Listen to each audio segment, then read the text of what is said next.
Autizm spektr pozuntusu ilə Down sindromu arasındakı fərqi mən sizə bugün başa salmaq istəyirəm. Deməli, Down sindromu genetik olaraq uşaqda yaranır.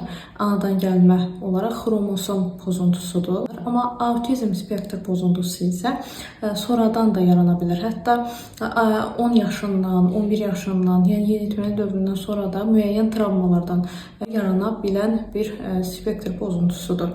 Başqa hansı fərqlər var bunların?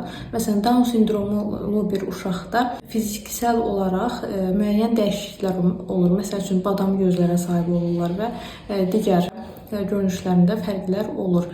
Autizm spektr pozuntusunda isə xüsusi bir görünüşlərində fərq olmur. Məsəl üçün, Down sindromunda yastı alın, üz olur eyni zamanda. Amma autizm spektr pozuntusunda normal uşaqlara bənzərlik olur. Həm də Down sindromlu bir uşaqda zəka geriliyi də görünə bilər yüngül dərəcədə. Amma autizm spektr pozuntusunda fərqlidir bu.